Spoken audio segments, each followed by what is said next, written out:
gente gostaria de pedir desculpa pela ausência da professora, né, na aula passada, porque, enfim, na verdade ela não é nem professora, é uma liderança feminina quilombola. Então, assim, como ela vive numa comunidade que o acesso é difícil à internet e tal, ela só tem internet rural, então ela não conseguiu entrar. E a gente pede desculpas por isso. Então, no formulário de hoje, a gente vai trazer uma pergunta para saber se vocês têm interesse, né, em ter esse tema novamente num próximo sábado, quer dizer, o próximo não, porque a gente já tem um encontro marcado no próximo, que seria o encerramento com o curso de podcast, né, oficina de podcast.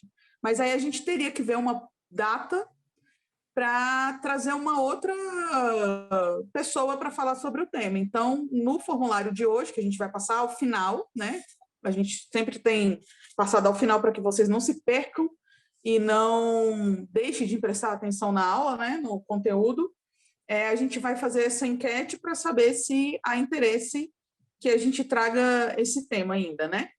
E, no mais, eu vou passar a palavra para a Ana Clara, que vai fazer as honras da casa com o professor Marcos, que eu já agradeço aqui de antemão pela presença, porque é a segunda vez que ele está aqui conosco, e, assim, é uma pessoa incrível e que foi unanimidade quando a gente pensou, falou, vamos trazer o Marcos, vamos arrumar um tema para o Marcos, porque ele precisa estar conosco. Então, eu passo a palavra para a Ana e já agradeço, professor. Muito obrigada pela sua presença e pela sua disponibilidade. Gente, bom dia. Meu nome é Ana Clara.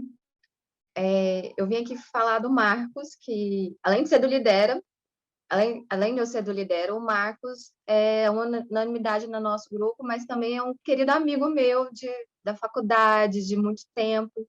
Então, assim, é sempre uma alegria tê-lo conosco e ver que, mesmo saindo da faculdade, a gente continua na luta, né, Marcos? Cada um no seu caminho e se encontrando de vez em quando. O Marcos é mestre pela UNB, doutorando, professor do IDP e agora está em Duke University. E é de lá que ele fala com a gente sobre essa aula, sobre a aula de hoje. Marcos, muitíssimo obrigada, é sempre uma honra te ter aqui. Eu não poderia estar mais feliz, tá? Muito obrigada. Opa, bom dia, pessoal, bom dia a todas. Bom dia, Ana, Bianca, Lisiane, bom dia a todas as graduandas, graduandas assim, as estudantes do curso de formação. E é igual a Ana falou, né? A gente se conheceu lá na Faculdade de Direito da UNB, justamente no contexto de discussão política, de militância. A gente era uma geração bem aguerrida lá na Faculdade de Direito, no movimento estudantil. A gente não só era aguerrido dentro da faculdade, como na universidade como um todo, né? A gente fazia disputa para além da Faculdade de Direito, na universidade, DCE, essas coisas. E é muito, quando a Ana falou que estava no IDP, que a gente depois foi se encontrando, a Rei que chegou ali também, que a gente foi se encontrando, eu falei, não, vocês podem sempre contar comigo, ainda mais que a Ana sabe, né? A Ana e a Rei também, a Rei foi minha aluna, depois a gente sempre fica trocando também, que isso é uma coisa que eu gosto, é de conversar com galera, né? Conversar com muitas pessoas, trocar ideia, pensar um pouco quem somos, o lugar que a gente ocupa no mundo, o que significa essa ideia de ser cidadão, né? Ter direitos e deveres. E muitas vezes a gente relativiza esse lugar social nosso, né? Esse lugar, e aí, de certa forma, garantido constitucionalmente, e que eu acho que, especialmente no contexto que a gente tem vivido no nosso país, né?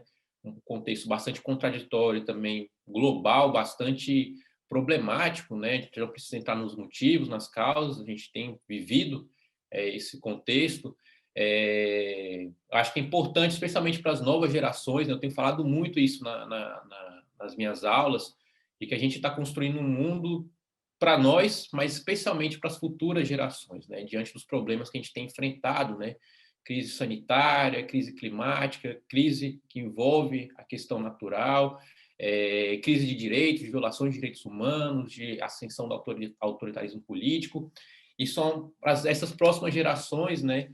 E aí a questão de gênero é muito importante, né? A assunção por parte da liderança de mulheres, especialmente no país patriarcal como o Brasil, é fundamental, né? Então, estamos sempre aqui, eu sempre brinco assim, vamos lá no curso, né? Vamos falar, vamos trocar uma ideia, e aí vamos ver o que sai aí disso aí, né? A gente vai trocar um pouco, vamos conversar. O tema parece ser até um pouco abstrato, né? Identidade e militância. Eu lembro quando a Rê veio falar comigo, eu falei, vixe, mulher, a gente falava umas coisas bem concretas, história do Brasil, você teve aula comigo, direito de literatura, agora a gente vai falar de militância e identidade, tentar definir o que é, e essa é uma questão que muitas vezes surge, né? Eu vou marcar aqui, porque senão começa a falar e não marca o tempo, a gente vai falar até 3 da tarde aqui.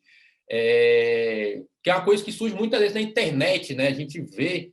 Depois eu queria até começar depois perguntando para vocês do curso, para as estudantes, o que elas entendem como identidade e militância, né? Porque a gente sempre vê, né, na internet, tem sempre um meme, inclusive, né, quando alguém escreve um textão no Twitter, no Facebook, no Instagram. Aí, antigamente tinha esse está um pouco fora de moda agora, né? Lacrou, agora não está mais no lacrou, né? Mas assim, militou tudo, né? Que a pessoa assim, toda militante. O povo tem essa, né? Ou tem muitas vezes, não sei se vocês já escutaram, mas quando alguém faz alguma fala um pouco mais aguerrida, às vezes, se coloca num lugar, e alguém pode virar e falar também naqueles comentários, na caixa de comentários dos nossos posts no Twitter, no Instagram, no Facebook, sempre é uma coisa inesperada. Mas alguém fala, não, você é muito identitário, você está só pensando em identidade, identitário demais. Enfim, são palavras que, de alguma maneira, né, circulam às vezes, né? Talvez pode ser na minha bolha, inclusive, né? Essa bolha cheia de gente que gosta de lutar politicamente, mas eu vejo que transcende um pouco, né? Tem vários memes que geram memes e posts que geram repercussão, né, na internet ou fora da internet, que lidam um pouco com essas duas palavrinhas que a gente vai trabalhar hoje, né? Militância e identidade, né? O que significa esses dois conceitos, né? E por que eles são importantes, talvez, para se pensar na formação de liderança, na formação de pessoas que vão lutar por direitos, por justiça social, que vão construir ativamente a sociedade civil no Brasil.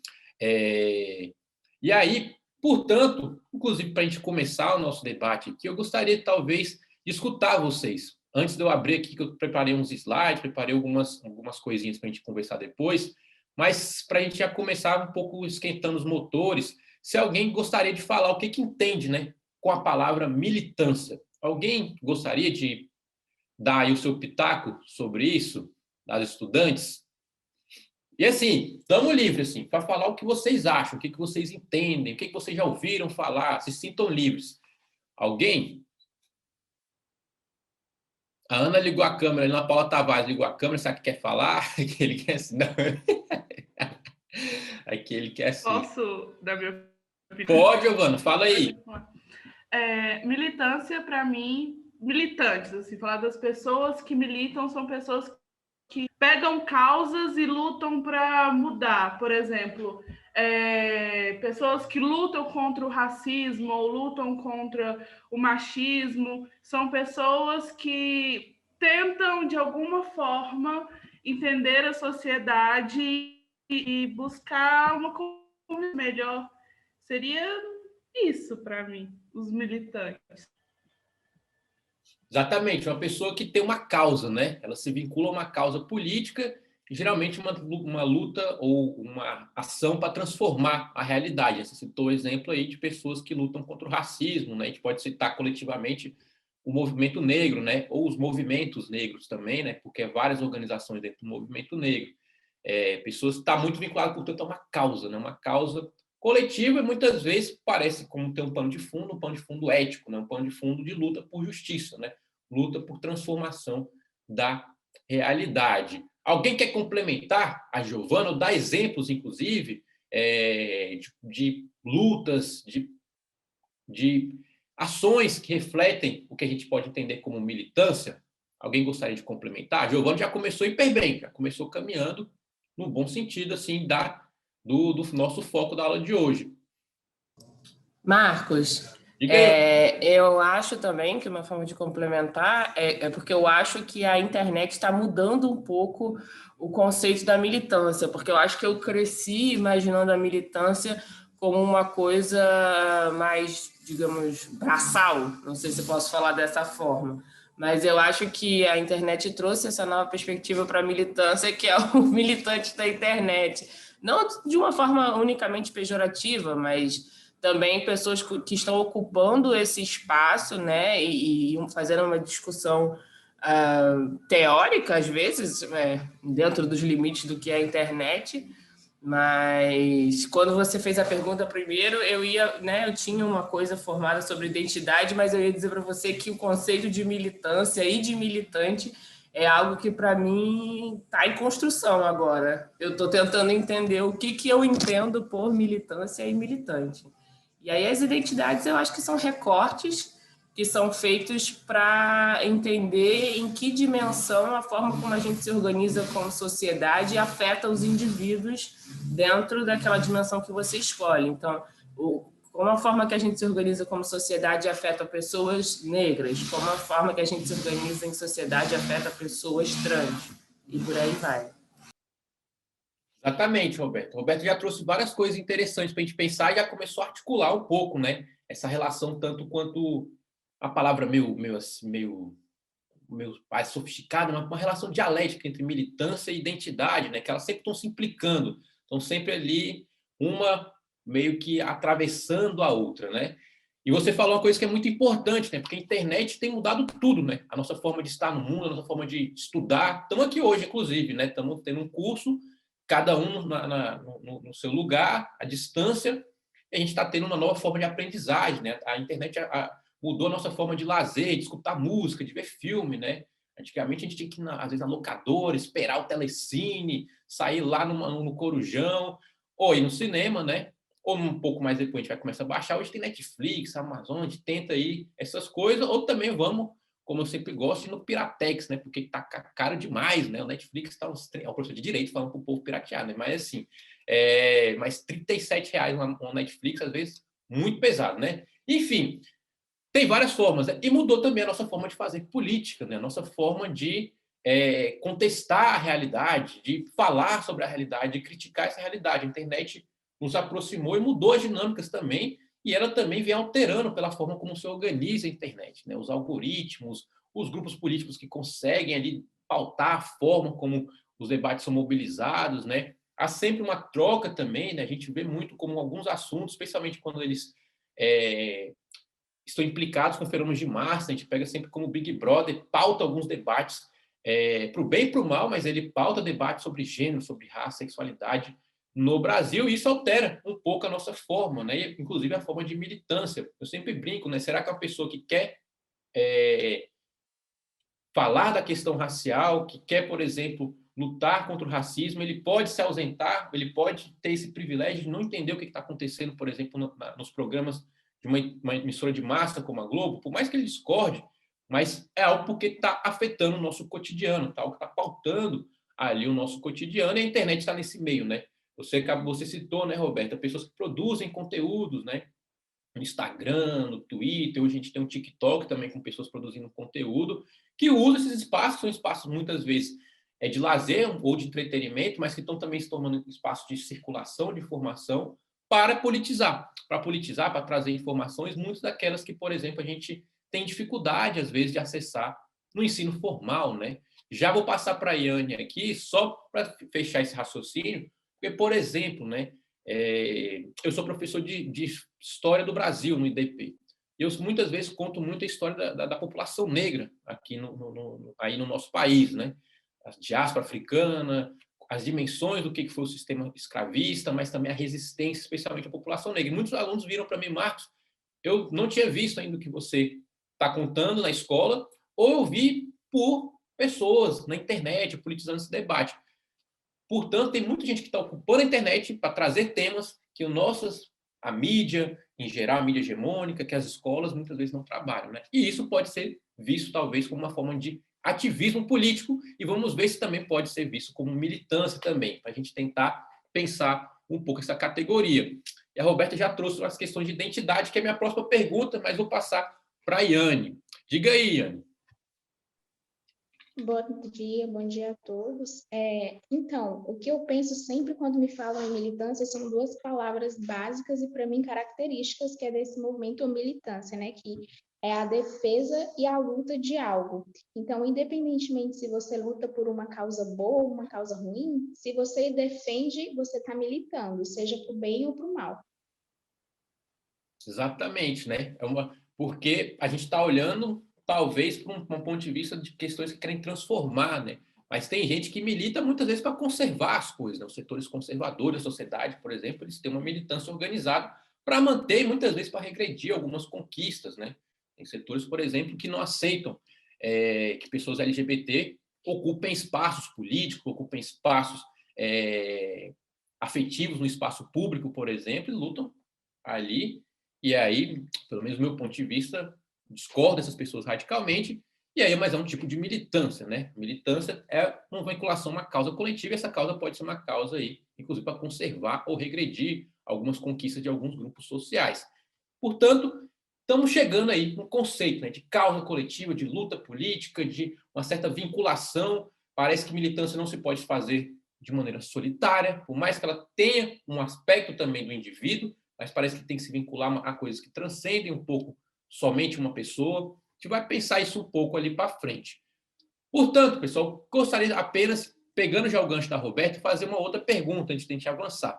O que vocês entendem como identidade? Já que a palestra hoje é sobre isso, a palestra, assim, nosso debate aqui, sobre identidade e militância. O que vocês entendem como identidade? O que seria identidade para vocês? Alguém gostaria? A Roberta já deu uma boa pista, né? Ela já falou, inclusive, né? Tem a ver com o lugar, talvez, que as pessoas ocupem de gênero, de raça, o lugar que as pessoas ocupam, talvez, territorialmente, as pessoas que nascem, por exemplo, num determinado bairro, em outro bairro, ou em determinada cidade, determinada região do Brasil, determinado país. Alguém gostaria de, talvez, falar um pouco? Às vezes não precisa ser um conceito, mas o que significaria identidade, né? Ou exemplos. Diga aí, Anne. Então, para mim, a identidade é exatamente a forma como a pessoa se reconhece. E a gente nascendo numa sociedade que é patriarcal, uma sociedade muito assim opressora, a identidade vem se transformando, né? Então são imposições sociais que recaem sobre as pessoas. É isso. Gostei, tem muito a ver com o que a gente vai trabalhar ali. Eu gosto desse curso, porque a gente joga as perguntas, sempre tem um monte de gente para responder já, porque às vezes em sala de aula eu estou dando aula para o pessoal do IDP, lá na graduação, e aí, pessoal, como é que é? Aí sempre ficam aqueles silêncios, os grilinhos cantando, que sempre tem respostas excelentes. E é isso, você falou duas coisas que tem muito a ver, mas eu vou levar vocês lá para minhas aulas e falar como é que é, participar só desse jeito, minha gente. Você falou duas coisas que são muito interessantes na ideia de identidade que a gente vai trabalhar a partir de agora. Uma que a pessoa se reconhece, né, num lugar social. Eu pensar uma das, talvez, as identidades que me atribuem, né, lugar masculino, de homem na sociedade. É um lugar que eu me reconheço nessa posição. Mas você disse também que depende que diante de uma estrutura histórica e local, né, de um espaço e de um tempo, você falou, o Brasil é uma sociedade patriarcal. A gente pode até generalizar, é o mundo ocidental, o mundo como ele se organiza, nos últimos séculos, ele se organiza de maneira patriarcal. Constrói uma imposição social que cria lugares sociais e que a gente acaba se reconhecendo nesses lugares, né, se auto-atribuindo esses lugares, né? Por exemplo, os lugares, como eu disse, o meu particular de homem e o lugar de mulher. E esses lugares, por mais que eles se apresentem muitas vezes como naturais, eles são atribuídos de significados e muitas vezes atribuídos de hierarquias, né? O patriarcado diz isso, né? O lugar ocupado pelo homem ou pelo masculino é um lugar superior ao lugar ocupado pela mulher, ocupado pelo que se entende como feminino ou que se entende ali como imaginário do feminino, né? E, especialmente, né, o lugar do patriarcado, o lugar do homem e do masculino é a norma, né? É aquilo que se entende como universal. E o resto é como se fosse um desvio. Ou seja, o patriarcado, que é uma estrutura histórica, foi construída por relações humanas, por estruturas de poder, ela atribui significados. E a gente meio que se reconhece nesses lugares porque eles existem, eles estabelecem lugares sociais. No entanto, a gente também disputa, a gente tenta mudar esses lugares, a gente tenta deslocar e talvez construir nessa nossa disputa uma outra forma de relação em termos de gênero, em termos de lugares sociais atribuídos a homens e mulheres, né? Às vezes até superar essa ideia. Enfim, portanto, essa sua resposta foi muito boa, porque ela trabalha tanto com o reconhecimento como com a ideia que tem uma construção, uma imposição que vem de fora do próprio indivíduo, do próprio grupo a qual pertence a ali um certo lugar social. Alguém mais quer complementar o que a Yane falou? Ou a gente pode já entrar no nosso quadro lá. Podemos ir adiante, então? Eu vou... Desculpa. Fala aí, Giovana, fala aí. Uma coisa que eu pensei é que apareceu identidade, eu lembrei da nossa carteira de identidade. Igual você está falando de reconhecimento em grupo, mas identidade também parte dessa questão individual, de como você se entende, de como você se imagina, para depois ir para essa questão de grupos, além das imposições da sociedade. Uhum. Gostei do exemplo. Vamos pensar esse exemplo da identidade material mesmo, né? As nossas identidades que a gente tem, desde a identidade, às vezes carteira de motorista, CPF, que a gente tem carteira de trabalho. Vamos pensar um pouco, né? Quando a gente pega a identidade nossa ali, né? A gente olha, sei que a gente tem alguma coisa, assim, alguma questão pessoal com nós mesmos, a gente olha e fala, não, sou eu aqui nessa identidade. Às vezes até pega, né? Eu pego minha identidade lá quando eu era adolescente, eu vejo, Maria, molecão, caramba, pô. Mas você vê lá que é você, né? A gente tem uma coisa, tem uma tensão às vezes, Ave Maria, né? Meu Deus do céu. Tem gente que olha evoluir, tem gente que olha, meu Deus do céu, por onde é que eu tô caminhando? Enfim, mas a gente tem uma relação que é nós ali, né? Tipo, minimamente. Pode ser tensa, mas é. A gente olha, é minha essa identidade. Mas para pensar que na identidade, lá, Giovana, tem questões que são atribuídas a nós mesmos e que são atribuídas não por nossa escolha. Vamos dar um exemplo bem banal. Mas o RG. Eu não posso chegar lá. Eu quero meu RG, que meu RG seja 1974, 1998. Pô, por que você quer? Porque é o primeiro título do Vasco brasileiro e o título da Libertadores do Vasco. Pô, mas eu que atribuo ao seu RG, meu filho. Não é você que escolhe. Tem uma questão de uma atribuição do seu registro geral. Tem lá uma outra coisa. Brasileiro. Não posso chegar lá, não. Eu quero uma identidade, mas você tem que colocar ali que eu sou colombiano. Pô, não, você é brasileiro, você nasceu no Brasil. A não ser que você tenha alguma justificativa para ser colombiano, você é brasileiro. Tem coisas que são externas, tem coisas ali na identidade que somos nós nos reconhecendo, mas que são imposições e que muitas delas são construídas, às vezes, até contra a nossa vontade. Por exemplo, lugar de nascimento também. Tá lá. Nascimento, por exemplo, o meu, Brasília, DF.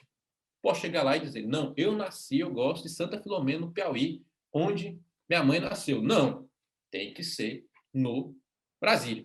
Portanto, é uma relação que a gente se identifica, mas tem também atribuições externas. Aquilo que é mais íntimo para a gente, que é a nossa identidade, que nos singulariza no mundo, tem mecanismos de exterioridade, mecanismos que nós não podemos escolher a livre-arbítrio.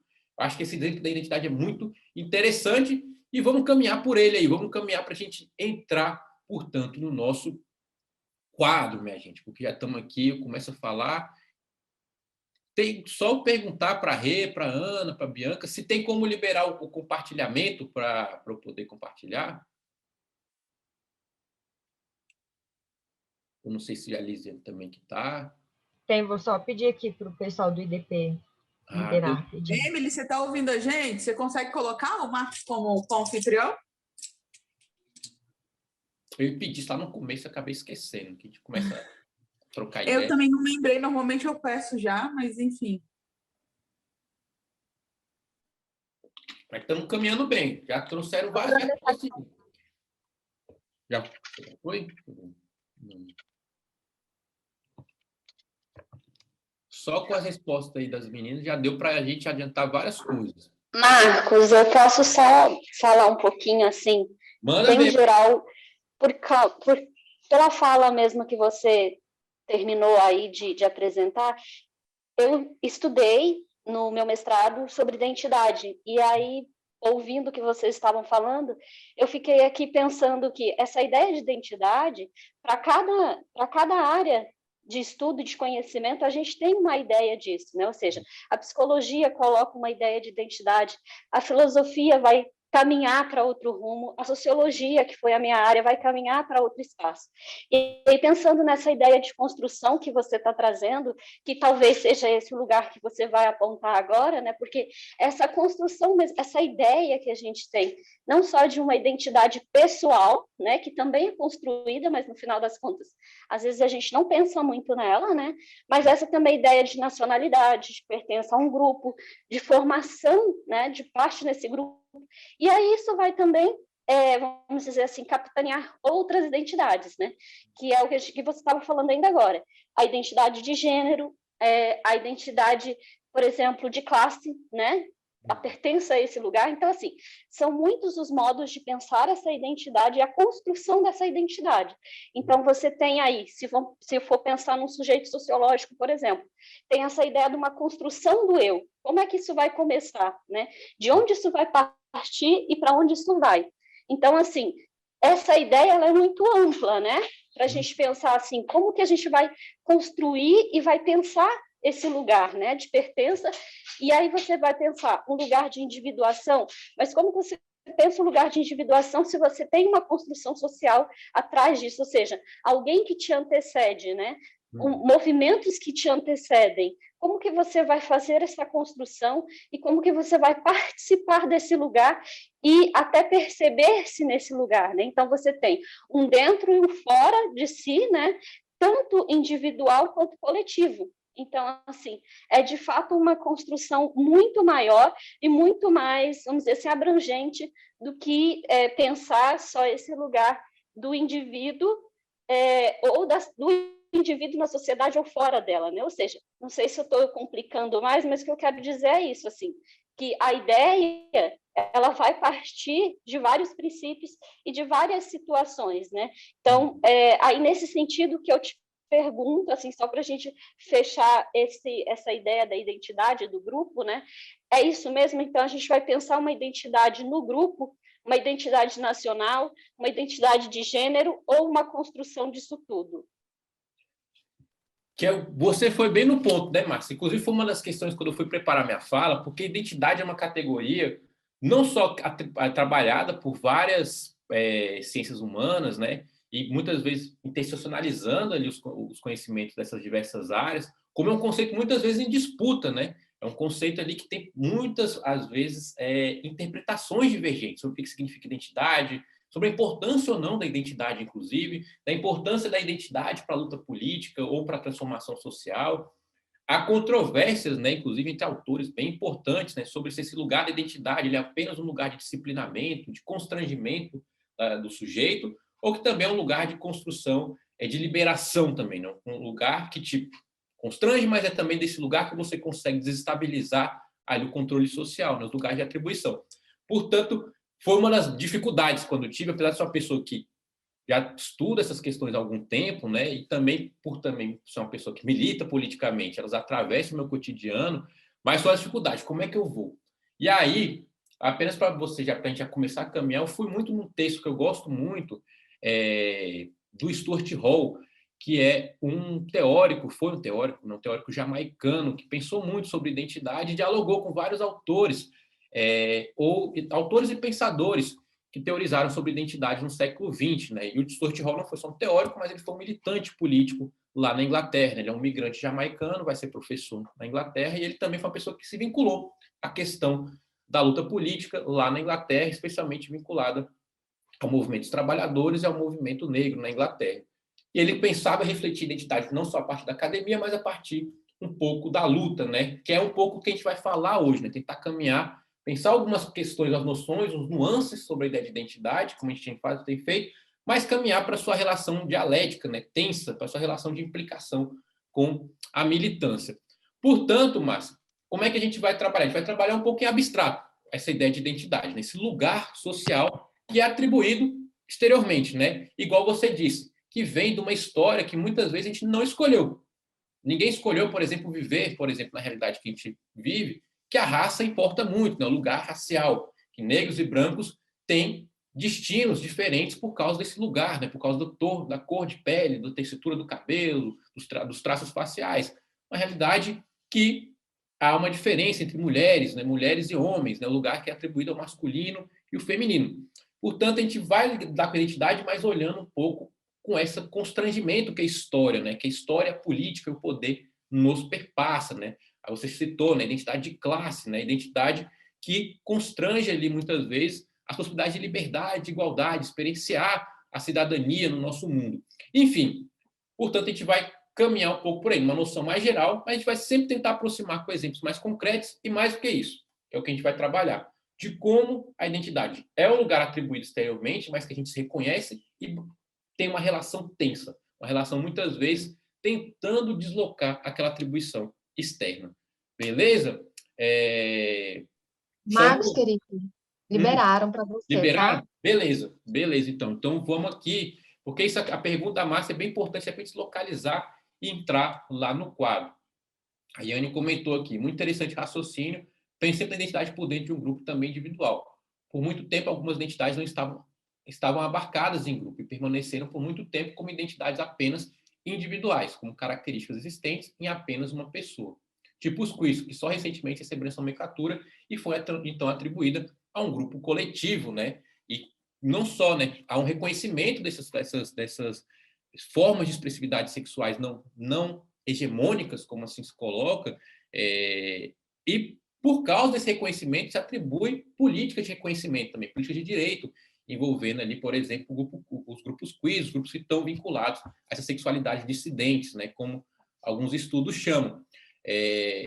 Portanto, é isso, é uma luta muitas vezes que parte de um reconhecimento de uma situação de subordinação, ou de discriminação, ou de ausência de violação de direitos. Vai pensar isso, né? A Yane trouxe um exemplo muito interessante, que é dos quiz. A gente pode pensar no caso brasileiro, como eu vou depois mostrar para vocês, a própria população negra, população que teve que lutar por esse reconhecimento também na sociedade brasileira.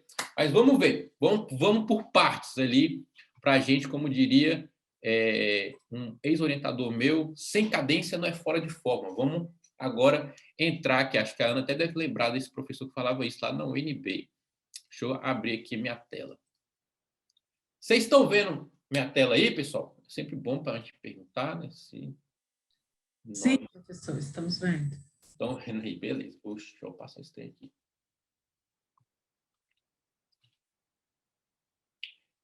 E a Márcia, só antes que eu estou mexendo aqui no negócio. E às vezes você perguntou, né? Qual o lugar, às vezes, que a gente vai falar de militância. Eu acho que a questão mais importante da militância, não, de identidade. É pensar que a gente vai trabalhar um pouco a ideia de identidade no mix aqui, né? Até pelo nosso reduzido tempo, e pensando sempre o que a identidade vai ter a ver com a ideia de militância. Eu acho que é um pouco o nosso foco. Mais do que numa caixa específica de uma ciência social ou de um tipo de conhecimento. Até porque, como está muito inspirado no Stuart Hall, o próprio Stuart Hall ele era um sujeito que estava entre a sociologia, a história, os estudos culturais. Ele estava ali, e muito uma pessoa que era um militante também, uma pessoa que estava ali. Pronto, isso aqui a gente já fez, já passou, que é militância, que é identidade e militância estão relacionados, vocês já começaram também a nos trazer ideias, né? Portanto, vamos caminhar um pouco, né, contornos da identidade, para pensar como que dialoga com falas e com abordagens que vocês trouxeram, né? E a gente vai caminhar um pouco, né? Essa ideia de que a identidade é, às vezes, atribuída externamente, mas que a pessoa se reconhece nesse lugar também, mas que ela não é estável. Toda a identidade atribuída e que é auto-reconhecida, seja individualmente ou como grupo, ela tem um limite. Ela tem um limite da estrutura que impõe, mas também daquele reconhecimento como grupo. A gente vai pensar isso um pouco, né? Mas vamos lá. Identidade como atribuição de um lugar social, de uma diferença. Vamos pensar o que significa isso, atribuição de um lugar social e de uma diferença. Nós somos humanos. Somos ali uma comunidade universal, como diriam os iluministas lá na Revolução Francesa, em 1789. Por mais que ele já fizesse uma diferença, né? Mas Declaração Universal dos Direitos do Homem, uma diferença, mas do cidadão, da humanidade, né? Todos, teoricamente, têm direitos naturais, igualdade, liberdade. Somos ali expressão da singularidade humana, né? Cada um é um fim em si mesmo. No entanto, há essa humanidade, esse corpo ali que pretensamente tem direitos iguais, liberdade igual, e que deveria ter o mesmo tratamento, a mesma igual consideração e respeito. No entanto, há uma diferença. A gente vai atribuindo diferenças. Por exemplo, uma que a Márcia citou, né? Nacionalidade. Já é uma diferença. Há uma humanidade, mas essa humanidade se divide por processos históricos, especialmente com o surgimento do Estado moderno, em nacionalidades. Há o brasileiro, há o argentino, colombiano, uruguaio, paraguaio, venezuelano, mexicano, enfim, isso já é uma diferença que atribui o lugar social. Todos somos humanos, mas um argentino é diferente de um brasileiro. E isso tem consequências concretas. Consequências concretas, por exemplo, um brasileiro não pode votar na Argentina, a não ser que ele passe um processo de naturalização argentina. Um argentino não pode, ali, muitas vezes, ter certos direitos no Brasil. Tem questões de fronteira, tem questões ali de ir e vir, tem questões de lugares sociais, do imaginário atribuídos ao que um argentino, que é um brasileiro. Ou seja, tem a humanidade, mas tem uma diferença. Processos históricos e processos históricos concretos, atrelados à experiência humana nos últimos séculos, por exemplo, definem esses lugares. Se tem uma nacionalidade, está atrelado ao Estado-nação. Estado-nação que está atrelado, por exemplo, ao desenvolvimento de um sistema econômico, é um sistema econômico que nos rege, por exemplo, até hoje, que é o capitalismo. O Estado-nação está vinculado a esse sistema. Esse sistema capitalista, ele atribui, pela sua forma de organização da produção, lugares sociais dentro do modo de produção. Por exemplo, pessoas que são trabalhadoras, que vendem, como nós, professores, por exemplo, a nossa força de trabalho. Eu não sou dono do IDP. Eu vendo a minha força de trabalho como professor para ali o dono do IDP, que é o patrão. O patrão é aquele que tem os meios de produção. Isso é uma questão que é colocada. O capitalismo é isso. Pessoas que vendem essa força de trabalho e pessoas que detêm o capital, meios de produção e a tecnologia necessária. Ou seja, um processo histórico, um processo ali que vai atribuindo lugares sociais. Ou seja, citei 2 exemplos, rapidamente, né? Isso logicamente demandaria para a gente mais aprofundamento, mas para a gente pensar, tem processos históricos, esses processos eles não são amorfos, eles são construídos pelos próprios seres humanos, mas que vão construindo lugares sociais, vão atribuindo lugares dentro ali da organização da sociedade. Muitas vezes, esses lugares sociais são nomeados. Por exemplo, eu citei o de nação, argentino, brasileiro. É um lugar que é expresso. Mas, às vezes, esses lugares sociais não são nomeados abertamente, ou eles são ocultados, a depender do processo histórico. Um exemplo, o lugar racial. E quando eu digo raça, lugar racial, não estou dizendo raça no sentido biológico, porque isso não existe para tratar de nós humanos, mas raça no sentido social, no sentido histórico, no sentido político que a gente está trabalhando da identidade. Por um fenômeno atrelado ao Estado-nação, atrelado ao capitalismo, atrelado ali a uma dos modos de desenvolvimento do capitalismo no mundo moderno, que foi a escravidão, ou seja, a industrialização na Europa dependeu da escravidão nas Américas, seja de indígenas e de africanos, foi sendo construído um lugar racial nos últimos séculos. Um lugar que tem ainda até hoje consequências e está presente no nosso cotidiano. Que lugar é esse? Escravidão. Escravidão que está vinculada ao capitalismo. Escravidão que aumentava o lucro dos capitalistas, seja na Europa, seja nas Américas, porque era um trabalho não assalariado. No entanto, todo mundo podia ser escravizado? Não. Quem poderia ser escravizado a partir do século XVI até o século XIX? Pessoas de ascendência ou de origem africana e indígena americana. Essas pessoas se diferenciavam por um lugar social atribuído fenotipicamente dos europeus, dos caucasianos. Ou seja, um fenômeno histórico vai construindo paulatinamente um lugar racial, um lugar de subordinação. Naquele momento, às vezes a exclusão era expressa, como, por exemplo, a França, o Código Negro, tinha um código para disciplinar ali a escravidão da população africana. No entanto, muitas vezes esse lugar de escravidão dos negros, que era o lugar social, não era falado expressamente. Se escravizavam negros, mas não se falava que era ali de pessoas negras, como foi, por exemplo, no caso brasileiro no século XIX. A gente olha a Constituição Brasileira de 1824, não tem lá nada dizendo sobre escravidão. Ou seja, se escravizava de maneira silenciosa, escravizava ali de uma maneira não assumida.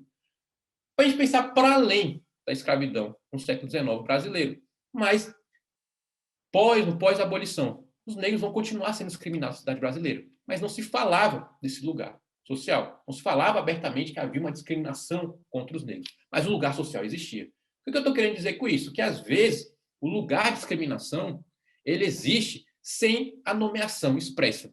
Ele existe pela lógica de organização social. Isso não quer dizer que a identidade não exista. A pessoa negra, por mais que as normas não digam expressamente que ela está sendo discriminada, mas a lógica fática a discrimina, ela não deixa de ser negra, apenas porque não falam.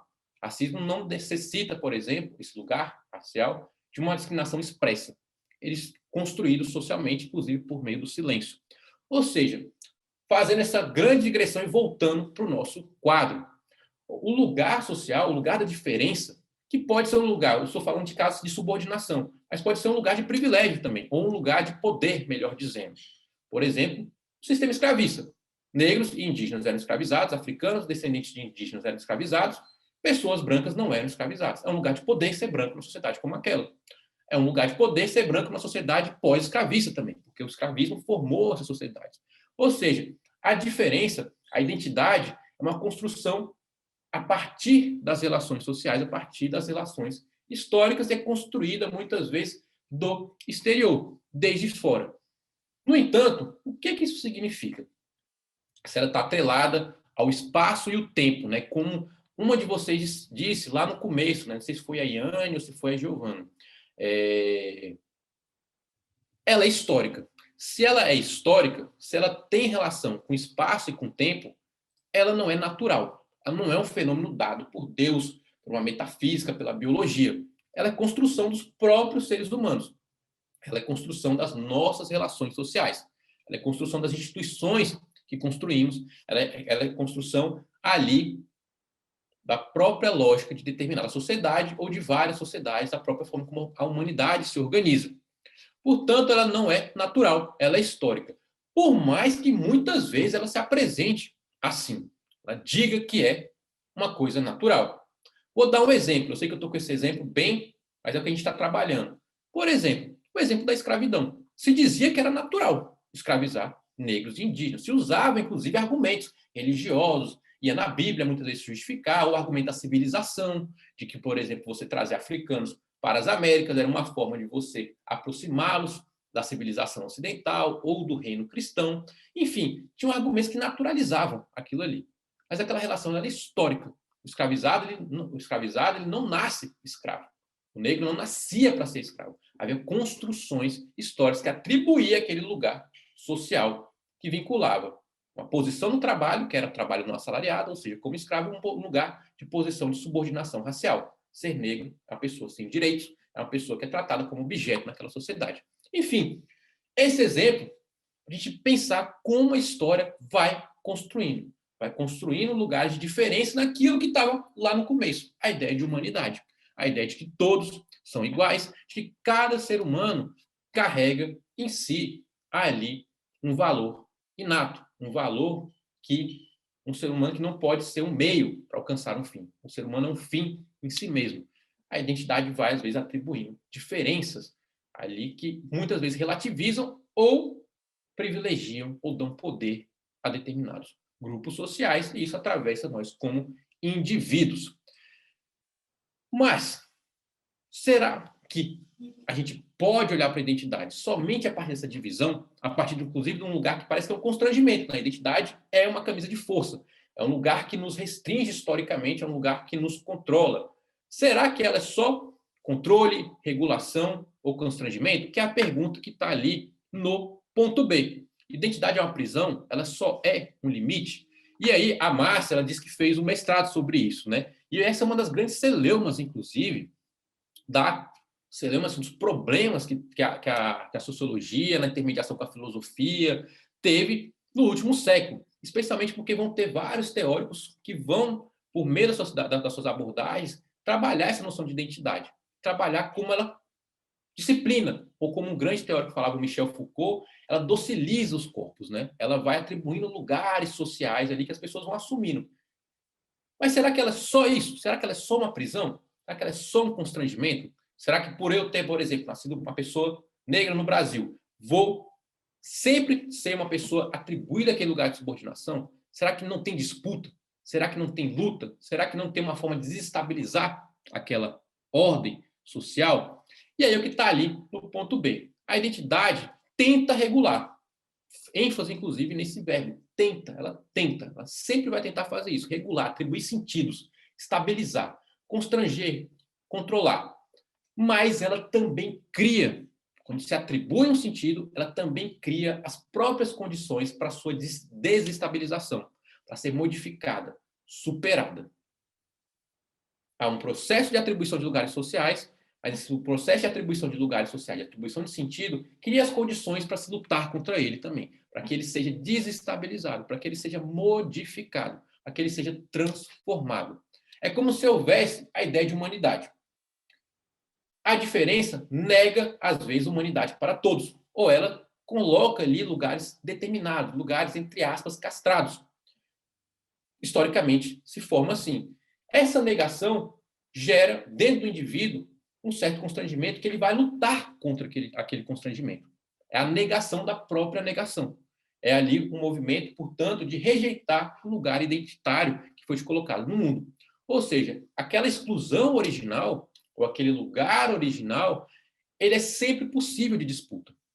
Ele é sempre possível de rasura, de deslocamento, de luta, de modificação.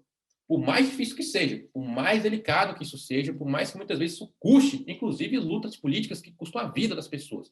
Mas ele é possível porque ele é um fenômeno histórico. Ele não é um fenômeno natural. É um fenômeno, portanto, possível de modificação. A gente vai pensar, vou dar um exemplo para vocês logo depois, ali na nossa, com algumas imagens. Portanto, todo lugar social, que é um lugar da atribuição da diferença, é limitado, seja na sua imposição, mas também na sua superação. Ou seja, atribuir um lugar social tem uma limitação, porque é possível de disputa. Esse lugar social é sempre passível de instabilidade, mas também na sua superação. Vou dar um exemplo que a gente vai ver daqui a pouco no quadro. Por exemplo, a luta negra, muitas vezes, a luta contra o racismo.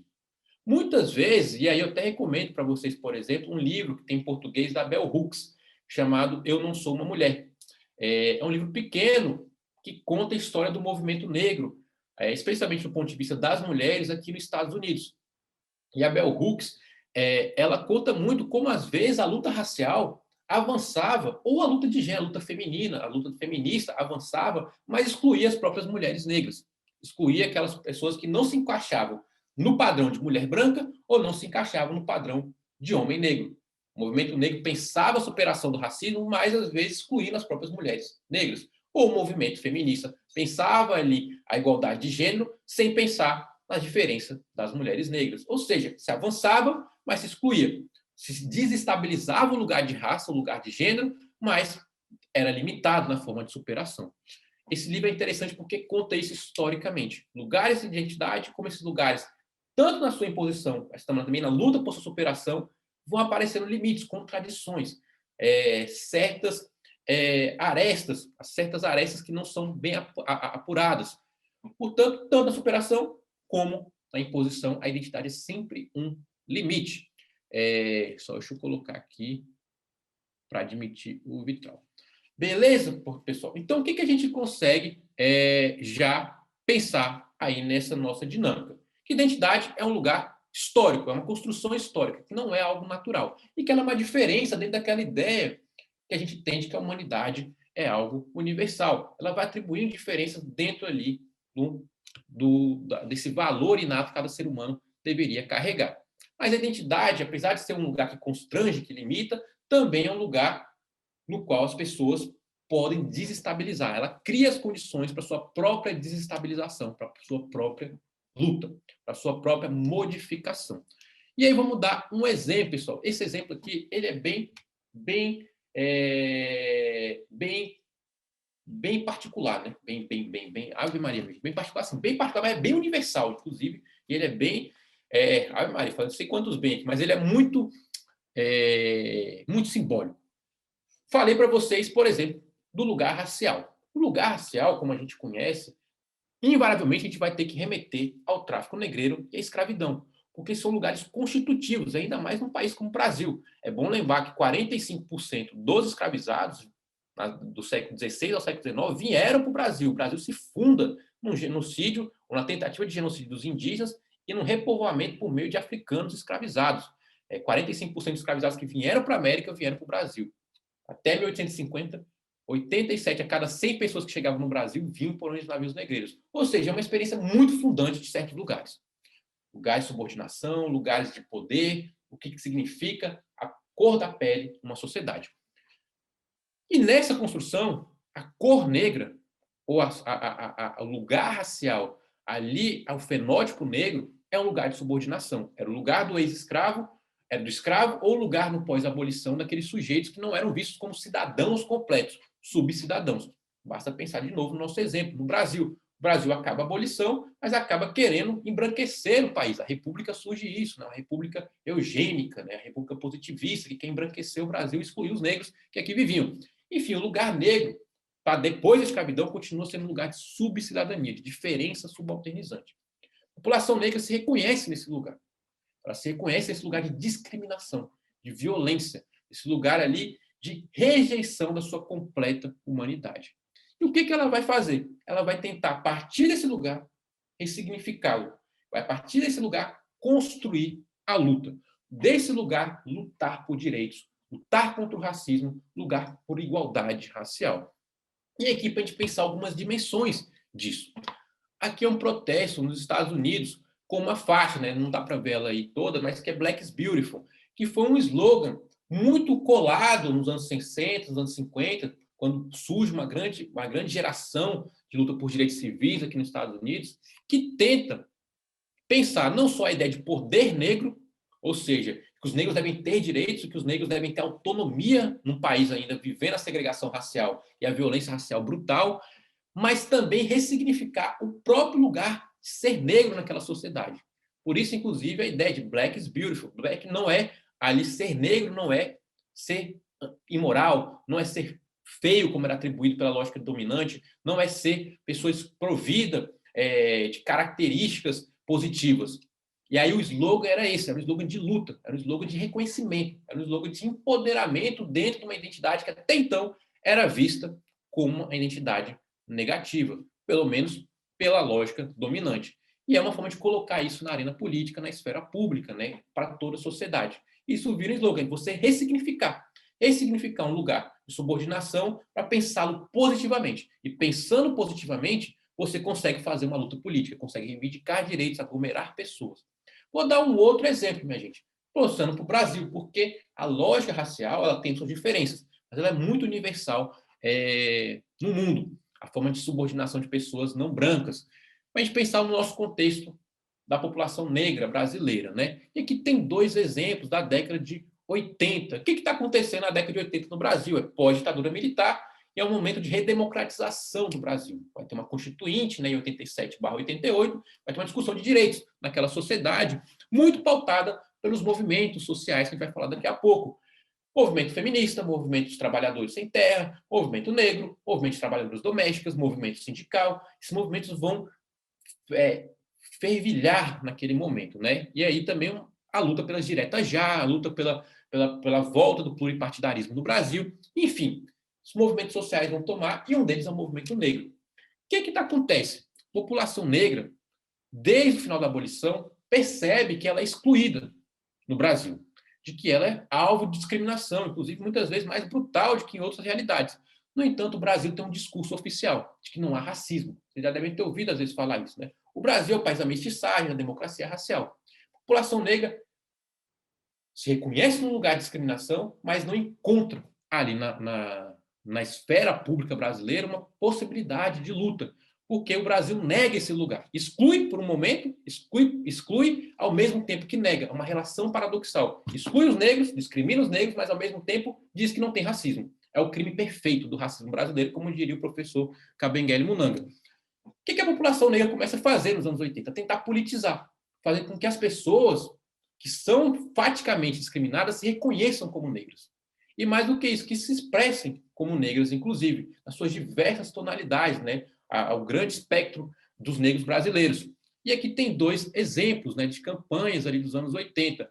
Essa é uma para o censo, porque as pessoas eram tão discriminadas no Brasil que elas tinham medo ou vergonha de falar no censo que eram negras.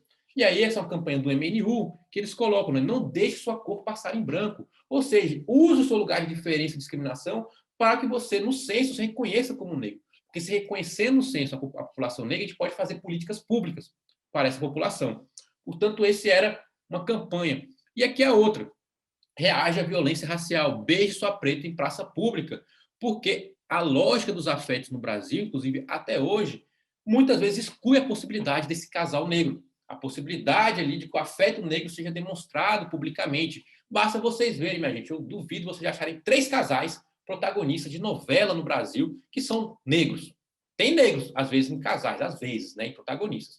Mas casal negro, aí a gente vai ter que fazer uma grande varredura e eu te garanto que vocês não vão achar. Protagonista não existe no Brasil. Ou seja, o movimento negro está tentando politizar isso. É um lugar de discriminação que, inclusive, discrimina nossos afetos, que silencia os nossos afetos. Uma diferença ali, não só em direitos, mas também na nossa possibilidade de viver nesse país. Portanto, da diferença, da identidade que tenta controlar, também é possível construir a luta política. E aí a gente vai passar um pouco adiante, minha gente, só para a gente começar a pensar. E essa aqui é uma frase que eu gosto muito, uma militante, a gente passa para o segundo quadro, que é da Audre Lorde, nesse livro que foi traduzido recentemente para o português, Irmã Outsider, né? Irmã que vem de fora, né? Uma irmã que é, de certa forma, uma estrangeira. Eu gosto de pensar, inclusive, a gente pensar em identidade, né? Daquela que está fora do que se entende como humanidade em abstrato, né? Irmã Outsider, da Audre Lorde, que foi uma militante política do movimento negro aqui nos Estados Unidos, uma mulher lésbica também, e que lutou muito pelos direitos LGBT também aqui nos Estados Unidos, foi poeta, teórica e tudo mais. É uma pessoa fantástica que não conhece a Audre Lorde, sempre vale a pena, tem vídeos dela na internet e tudo mais. E ela fala, né, do que eu tinha medo. Isso é uma pergunta que ela teoriza muito nesse livro, né? A questão da dor, do sofrimento e muito do como o silêncio é imposto sobre nós. Eu temia que questionar ou me manifestar de acordo com as minhas crenças resultasse em dor ou morte. Mas todas somos feridas de tantas maneiras, o tempo todo, e a dor ou se modifica ou passa. A morte, por outro lado, é o silêncio definitivo. O que eu acho interessante é isso? Deixa eu botar isso aqui para cá, para não ficar olhando para lá. Que ela fala ali no final, né? A morte, por outro lado, é o silêncio definitivo. A identidade tenta te silenciar, ela tenta te naturalizar num lugar. Você é mulher, você é uma pessoa que vai ser discriminada pela sua orientação sexual, você é uma pessoa que tem que aceitar o seu lugar, por exemplo, de pessoa da classe trabalhadora sem direitos nesse país, que é esse o lugar que está sendo atribuído, né? Por exemplo, para a grande classe trabalhadora brasileira nos últimos anos. Morrer de fome, morrer de vírus. Essa é a política que está aí, colocada, né, minha gente? Quem é de classe, filho de família de classe trabalhadora ou que é trabalhador sabe. A gente não tem outra política. Trabalhador no Brasil vai morrer de fome, morrer de vírus. Essa é a política colocada. Será que aceitar esse lugar, aceitar esse destino, não é a morte em vida, como a Audre Lorde falou? E ela fala, a morte é o silêncio definitivo, é me calar perante esse lugar que me atribui socialmente. No caso dela, a mulher da classe trabalhadora nova-iorquina, negra, lésbica, naquele contexto dos anos 70 dos Estados Unidos. Ou seja, o silêncio não me protege. Aceitar ou me conformar na identidade atribuída subalternamente não me protege. Aliás, o silêncio perante esses lugares sociais muitas vezes é a minha própria morte como sujeito. Enfim, a Audre Lorde está fazendo uma conclamação, né, nesse texto para falar, para que se fale, para que se politize a dor, para que se politize esses lugares de diferença, quando esses lugares significam ali um processo de subordinação. E aí a gente vai passar um pouco para o segundo quadro aqui, né? Identidade e militância, fazer essa transição, como alguns de vocês fizeram lá no começo da nossa discussão. Só deixa eu voltar isso aqui para cima. E aí uma frasezinha que eu gosto muito, né? Para mim, o maior filósofo brasileiro, que se chama Chico Sainz, né? Que perdeu a vida muito jovem, mas que ele fala, né, que eu me organizando, eu posso desorganizar, que eu desorganizando, posso me organizar. Essa dialética lá do Mangue Beat, né, que a organização social ela desorganiza o mundo, né? A forma de a gente se aglomerar, de a gente se politizar, ela desorganiza. E desorganizando, eu me reorganizo, eu crio uma nova ordem, eu crio uma nova institucionalidade, novas relações sociais, novos lugares sociais, novas identidades, né? Era um pouco que o Mangue Beat, quem não conhece Chico Sainz, Nação Zumbi, eu recomendo, porque eu sei que muitos de vocês são pessoas, vocês todos são pessoas jovens, às vezes não tiveram esse contato com o fenômeno que foi ali o Mangue Beat, os caranguejos elétricos, mas era um pouco a ideia do movimento musical, movimento cultural. Organizar para desorganizar, desorganizar para me organizar. Ou seja, desse auto-reconhecimento, desse lugar de se reconhecer como um sujeito que tem um lugar social, ou vários, né, porque vários lugares são atribuídos socialmente para a gente, né? Acabei de citar o exemplo da Audre Lorde, mulher, negra, trabalhadora, lésbica, militante do movimento negro, de Nova York e tudo mais, enfim. Reconhecer-se nesse lugar é um passo importante para levar ao engajamento. esse lugar de diferença, esse lugar muitas vezes de discriminação, pode, isso não é uma regra, longe de ser uma regra, inclusive, pode levar ao engajamento. Como a Audre Lorde falava, transformar a dor, transformar aquilo que foi silenciado, especialmente do ponto de vista individual, em luta, causa coletiva. E aí, se eu não me engano, foi a Iane, acho que foi a Giovana lá no começo que falou, né? Militância tem a ver com causa coletiva. Tem a ver, obviamente, com processos individuais, porque todo tipo de dor, discriminação, ela é vivida no nível individual também, mas também está vinculada a processos coletivos, né? Uma pessoa negra, ela sofre, ela é discriminada, por exemplo, mas a dor que ela sofre, ela é individual, mas ela é parte de um processo coletivo de discriminação e de exclusão. Mulheres da mesma forma, LGBTs da mesma forma, trabalhadores em geral da mesma forma. Isso em diversos lugares sociais, migrantes e tudo mais. Enfim, transformar aquilo individual numa luta, numa causa coletiva. Muitas vezes, esse é o passo necessário, e não é um dos únicos passos, obviamente, para se levar a uma luta, ao engajamento desse reconhecimento, a esse engajamento numa causa coletiva. E aí, como Chico Sainz falava, organizar-se para desorganizar. O que significa organizar-se para desorganizar? Transformar aquela minha dor individual numa organização, numa forma de prática política, numa forma de disciplina, numa forma de envolvimento ali com essa causa. E aí, a partir desse envolvimento com a causa, tentar desorganizar a ordem imposta, a ordem que criou, inclusive, o meu lugar de subalternidade, o lugar da minha identidade subalterna. Desorganizar aquela história que a gente contou.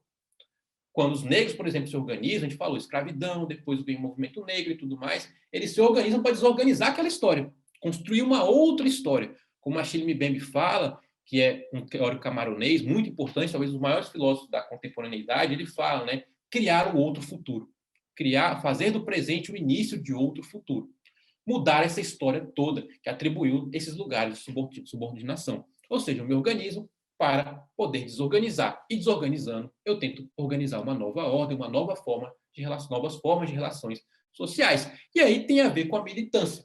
E essa é uma questão, antes de entrar na militância, um parênteses, minha gente. É importante, né? O autorreconhecimento, num lugar de discriminação, ele pode ser importante para a militância, mas não quer dizer que a pessoa vai militar, que ela vai se engajar. Isso não é necessário.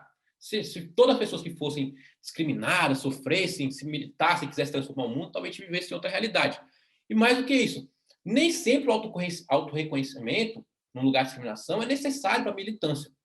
Há pessoas, por exemplo, que vêm de posições, talvez, ali, de poder, de privilégios, que renunciam a esse lugar e tentam construir causas coletivas. A gente tem exemplos inumeráveis na história de pessoas que se vinculam. Não é necessário, por exemplo, ser negro para lutar contra o racismo, para se engajar em processos coletivos, inclusive, contra o racismo. Não é necessário ser uma pessoa de determinado país ou determinado gênero para lutar contra a discriminação de gênero, contra a discriminação contra países tidos como periféricos, países de origem não ocidental e tudo mais. Enfim, ou seja, o auto-reconhecimento do lugar de subordinação é um dos caminhos, mas há outros caminhos também para pensar esse engajamento político. Vou dar um exemplo, eu sei que esse exemplo aqui muita gente vai chiar comigo, né? Mas é um exemplo que é bem comum, porque é um sujeito mais famoso na internet, né? Que é o nosso amigo Felipe Neto, por exemplo. Felipe Neto é um sujeito ali da Zona Norte do Rio de Janeiro, mas ele é muito rico, é um dos brasileiros mais ricos do mundo. Do mundo não, os brasileiros mais ricos do mundo não, os brasileiros mais ricos atualmente.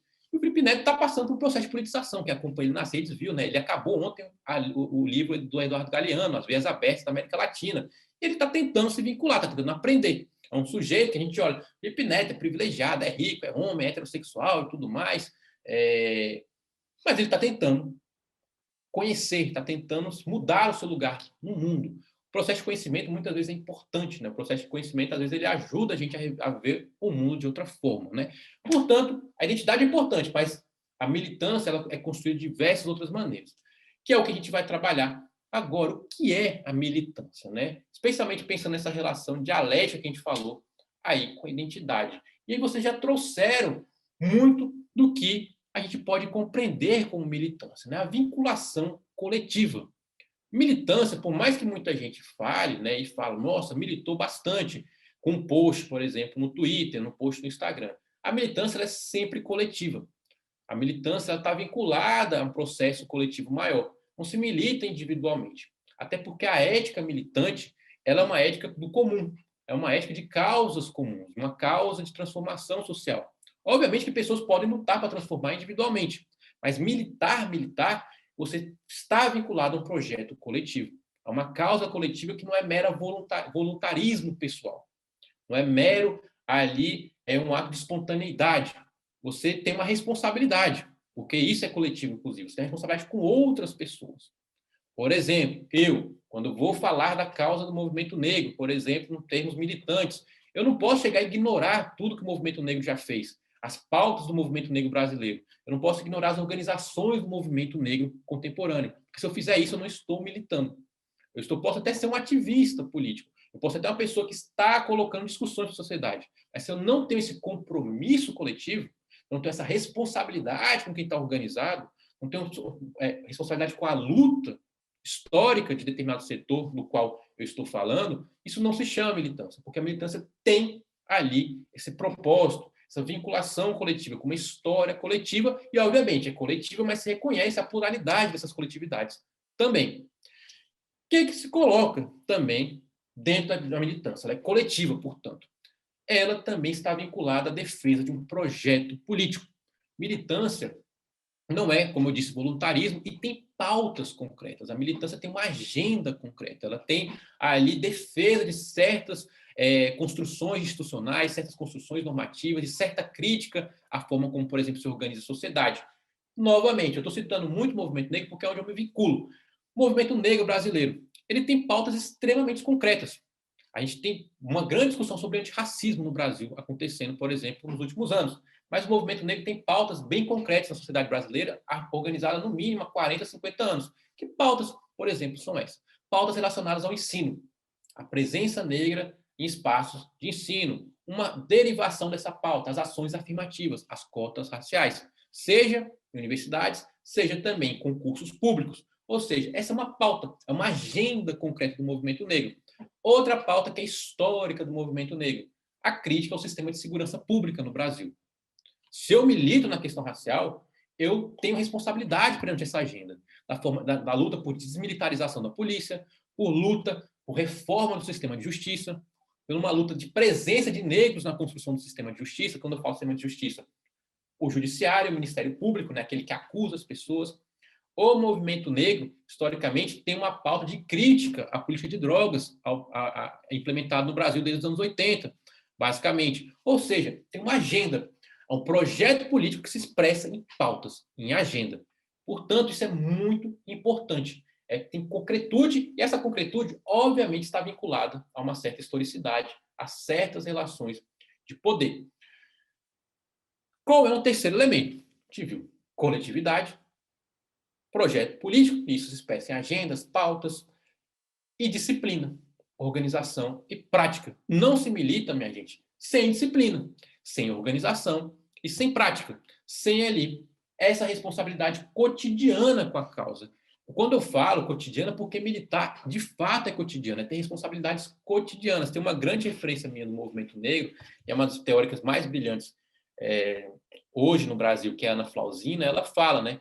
O militante, ele não tem como tirar a roupa de militante, porque ele vai dormir, vai acordar pensando naquelas coisas, vai receber, vai ter tarefas a cumprir, ele vai ter uma responsabilidade com aquela causa. Ou seja, uma disciplina, uma organização, uma prática. Porque as pessoas, quando você embarca nesse projeto coletivo, você cria vínculos de responsabilidade com outras pessoas.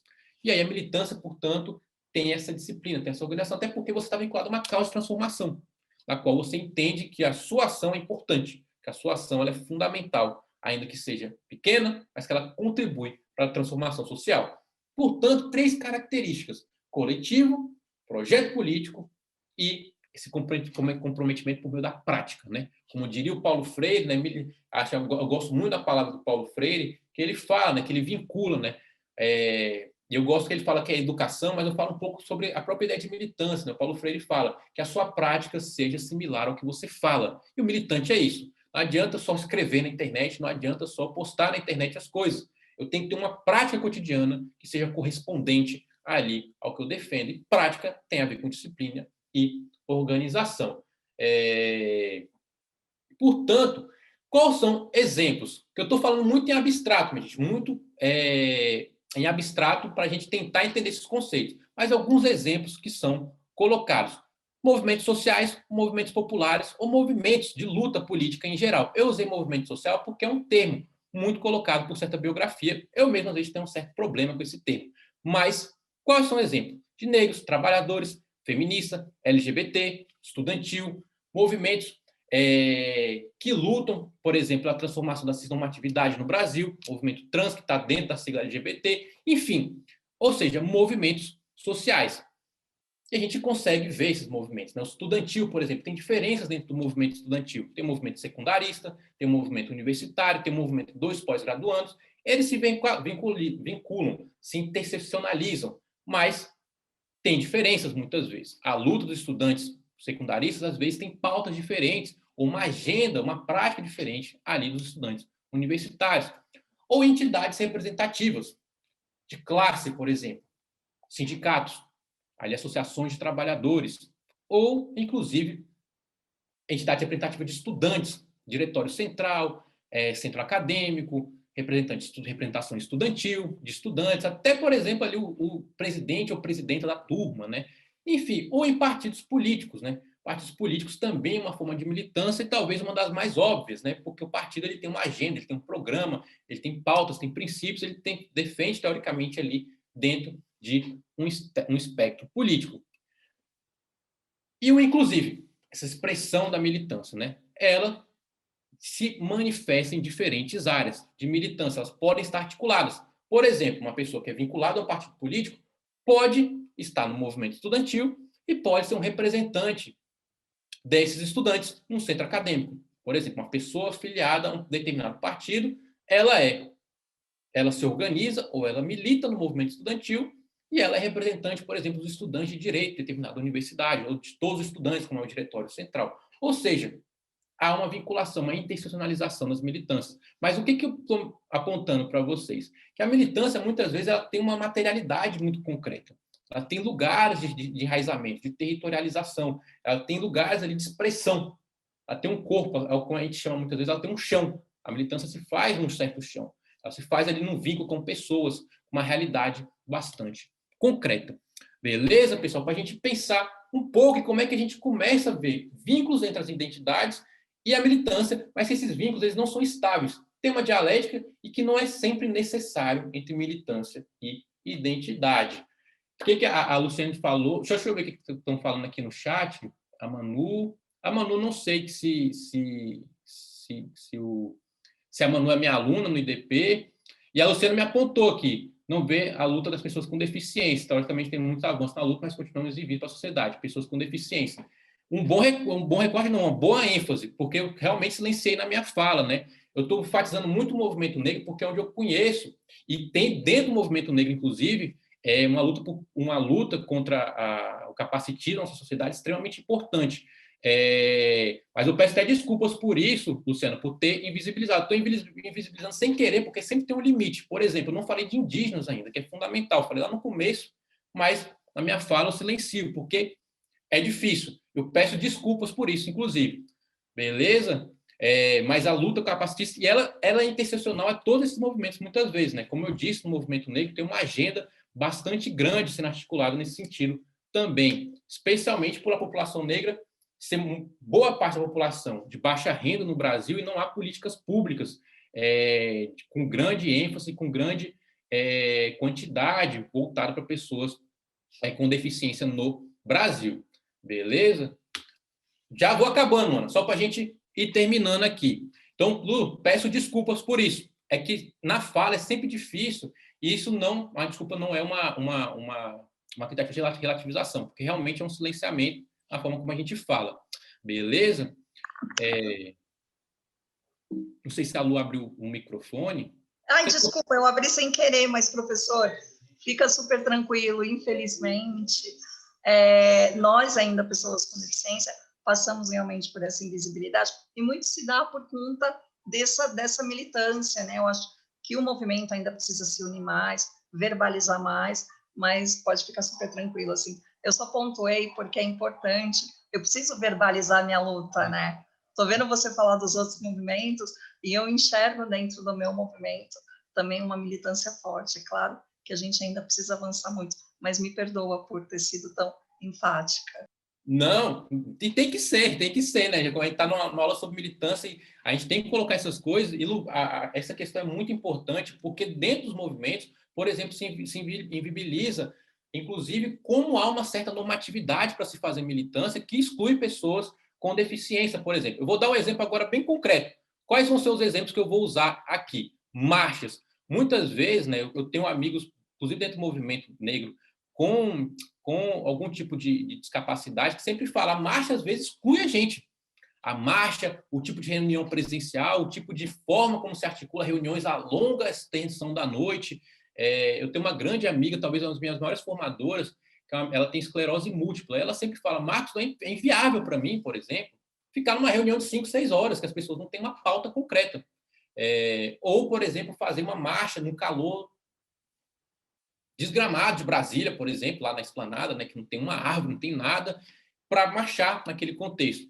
E ela fala, muitas vezes me cobra a minha presença nesse espaço sem entender o meu lugar social como uma pessoa que tem esclerose múltipla, por exemplo.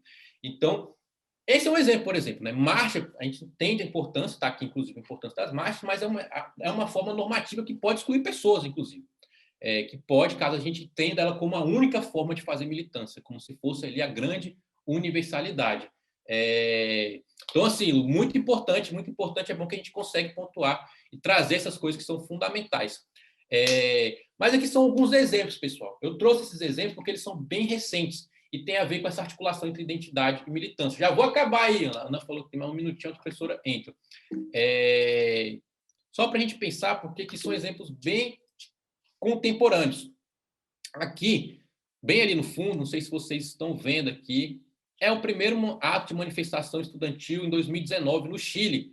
E como vocês podem ver pela foto, e também está para ver aqui nas manifestações posteriores, foi muito protagonizada por estudantes secundaristas, até 17 anos, por exemplo, lá no Chile, e muitas mulheres, muitos estudantes mulheres, né, adolescentes ali, que protagonizaram, né, e tem uma interseção entre o movimento estudantil e o movimento feminista, e o movimento trabalhador muito forte ali no Chile, que representou, por exemplo, uma organização política, com atos, manifestações de várias organizações, que, por exemplo, hoje está com uma constituinte no Chile que é a única no mundo, uma constituinte que a maioria das parlamentares eleitas são mulheres. Ou seja, é um exemplo, né, de como pautas que têm a ver com identidade, lugares sociais, repercute em organização e repercute numa nova tentativa de organização do mundo. Desorganizar para organizar, né? Mulheres ali e estudantes. Aqui é um exemplo, esse que é muito importante na Colômbia, que é a minga indígena, né, dos povos nazis, lá do Vale do Cauca, que é uma forma de manifestação social que esses povos saem do Vale do Cauca, muitas vezes sobem, ou não só do Vale do Cauca, mas de outras regiões indígenas, e sobem para Bogotá, que é no alto dos Andes. Ou seja, as organizações indígenas, elas estão tentando mudar a forma de organização social da Colômbia, e está sendo muito importante. As atuais manifestações na Colômbia, inclusive, não sei se vocês têm acompanhado, começaram com as mingas indígenas, que é uma forma de expressão da organização indígena. Aqui a gente tem uma manifestação do Reage ou Será Morto, Reage ou Será Morta, que é um movimento muito importante no Brasil contra o genocídio praticado pela polícia brasileira.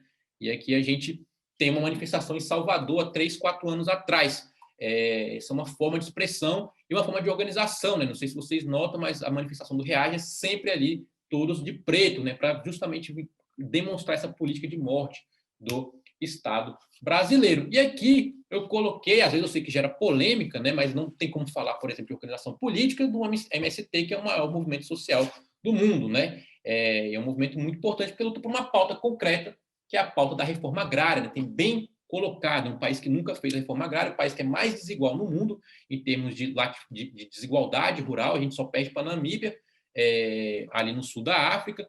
O MST tem essa pauta, né, de que o Brasil mude a sua forma de lidar com a vida no campo, a forma de propriedade rural. Estou fazendo isso aqui porque tem um negocinho aqui meio que voando. Esses são exemplos de transformação e, como vocês veem, isso são exemplos de militância, de organização, de pautas concretas, mas também estão vinculados a identidades, né? Seja identidade racial, identidade estudantil, aqui dos campesinos brasileiros, né, dos trabalhadores rurais, no caso, os indígenas e aqui também estudantes. Beleza, pessoal? E aí, para concluir, porque senão Ana Rê, já vamos dar um sacode aqui em mim, mas para pensar um pouco algumas questões. Identidades são fundamentais, mas não são da militância. Quando eu falo isso, não são núcleo da militância, não quer dizer que as identidades não são muito importantes, mas para a militância não é o núcleo, porque o núcleo muitas vezes está vinculado à agenda, à coletividade e à prática política, à organização. O que une a militância muitas vezes é o projeto político, que é a luta por direitos, não a identidade em si, por mais que ela possa vir a ser importante. Assim como outros fatores, a militância reconstrói, desestabiliza e desloca as identidades. A gente, quando milita, a gente tenta mudar a forma como se organiza historicamente as relações sociais. E um pouco, né, para a gente pensar, eu trouxe aí um cantor que eu gosto muito, que é o Cazuza. A gente pensar um pouco, né, o Cazuza cantava bastante, né? Ideologia, eu quero uma para viver, inclusive criticando um pouco a forma como estavam se organizando ali a política no Brasil nos anos 80. Mas a gente perguntar, né, identidade ou ideologia, qual a gente quer para viver? Se as duas, qual que é mais importante, como é que elas se vinculam? Era um pouco que eu queria conversar com vocês aqui hoje, né? Para a gente pensar no mundo, especialmente, extremamente complicado que a gente tem vivido, mas também com muita luta política acontecendo, qual o tipo de causa, de comprometimento com essa realidade que a gente quer para viver. Beleza, pessoal? Desculpa eu ter falado muito aí, um pouco. Também é sempre aprender e sempre também para a gente conseguir incorporar as coisas, né? A gente ir trazendo esses elementos. E é isso, peço um pouco de desculpas também por falar muito rápido e concentrar, porque a gente só tinha uma horinha que eu até extrapolei aqui. Beleza, pessoal? Muito obrigado, né? Eu sempre esqueço essa última slide aqui. Professor Marcos, muito obrigada, viu? A aula foi ótima. Eu queria ter tempo de abrir para perguntas, até porque eu queria fazer pergunta, mas acho que é meio inviável porque a professora já chegou. A gente só tem elogios, eu estou vendo vários elogios aqui no bate-papo. Muito obrigada, foi maravilhoso e realmente foi maravilhoso. Eu vou depois disponibilizar suas redes sociais para as meninas, que aí se elas quiserem continuar no papo, talvez a gente marque uma outra coisa, até porque estamos sempre juntos, né? Uhum. Sempre que possível estamos juntos. Muito obrigada, Marcos. Não, eu que agradeço e é sempre maravilhoso estar aqui com vocês. Eu sou sempre interpelado também dando as aulas aqui, né? Porque é isso, a gente fala e a gente fala com limite, né? A gente fala dos nossos próprios lugares sociais, é importante para a gente conseguir se pluralizar. Então, assim, eu sempre amo estar aqui nesse sábado de manhã quando vocês me chamam, porque é muito bom, assim. É bom ver que é um curso para formar pessoas que vão tentar mudar esse Brasilzão que a gente vive também, né? Vão se engajar nos processos, tá bom? Imenso agradecimento para todo mundo aí, para as meninas que participaram também, tá bom? Queria agradecer também a presença do professor Marcos e pedir, quem quiser, para abrirem as câmeras, só para a gente registrar, né, esse momento final desse curso maravilhoso. Realmente foi muito enriquecedor, Marcos, de coração. Muito obrigada mesmo. Eu que agradeço. Estamos aí, sempre disponível para as próximas. Obrigada. Gente, então são 3 páginas, são 2 páginas. Aí estou só esperando que o pessoal abrir a câmera rapidinho, que aí eu vou começar a salvar aqui. É até mais fácil, né, assim, agora, né? Quando você está esperando, eu vou agradecer também, porque, enfim, estar aqui com o Marcos é uma alegria imensa. Eu estava falando para ele antes da gente abrir aqui para todo mundo, que ele é sempre o bendito ao fruto, né? Porque dentro do universo de mulheres, ele sempre é o convidado para vir falar, mas porque a gente acha, inclusive, muito importante que tenhamos homens, né, comprometidos com a nossa luta também, né, com a nossa militância. Então, é uma alegria imensa para nós no Lidera ter essa parceria e esperamos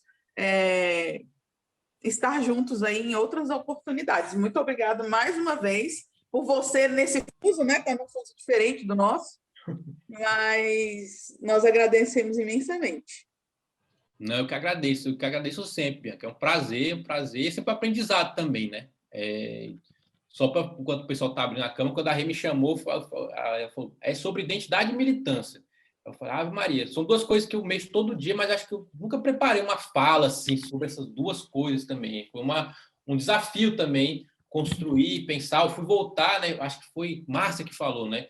Eu falei, não, vou lá no Stuart Hall, porque eu lembro que foi um cara, quando eu li esse debate sobre militância, eu tenho várias anotações, eu fui tentando pensar a partir dali um pouco da vivência também, né? Uma pessoa milita no movimento negro, sou filiado a um partido político também, né? Acho que é sempre bom falar essas coisas. Então, fui lembrando também, fui de movimento estudantil, presidente do centro acadêmico, tudo que envolve militância aí. A Ana está rindo ali que ela lembra, né? Do Maracatu Atômico, minha gente, era o nome do nosso centro acadêmico lá na UNB, da nossa gestão. Eu juro que eu achei que eu ia ficar com trauma, mas hoje eu sinto saudade. Viu, pô? Não, foi importante. A gente desorganizava muito, mas organizávamos também coisas boas lá. Muitos bons. Né? Pronto, Renan? Pronto, Podemos? já tirei, gente. Muito obrigada, viu? Beijão, Rê. Beijão para vocês. Beijão, Beijão pra Bianca, vocês. Ana. Beijão, todo mundo falou. Luciana, Márcia, ali no chat, Yane, Giovana, enfim. Beijo, não vou atrapalhar mais aqui o próximo momento. Você nunca atrapalha. Beijo, pessoal. Tchau. Beijo, até mais. Pessoal, a professora Flávia já está entre nós, né? Então, eu vou passar a agradecer, né, primeiramente, a disponibilidade dela de estar aqui conosco nessa manhã de sábado, né? A agenda dela nós sabemos que é muito atribulada, mas, enfim, acho que não tinha pessoa melhor para falar sobre esse tema que nós vamos falar agora, que é construção de diálogos, né? E aí eu já aproveito para dizer que é muito interessante, porque ontem nós somos o Lidera, é um grupo de pesquisa, né, do IDP, sobre lideranças femininas em todos os espaços de poder, então, enfim, né, vai para além do político.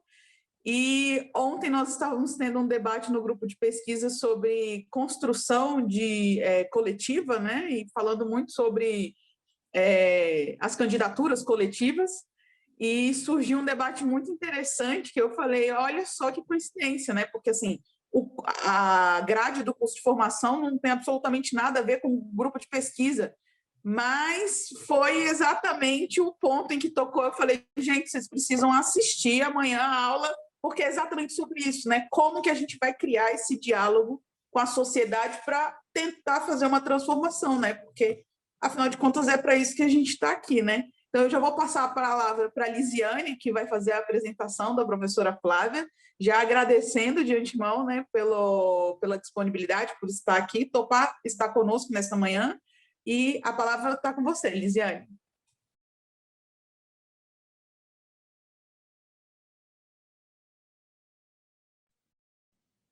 Um minutinho, por favor.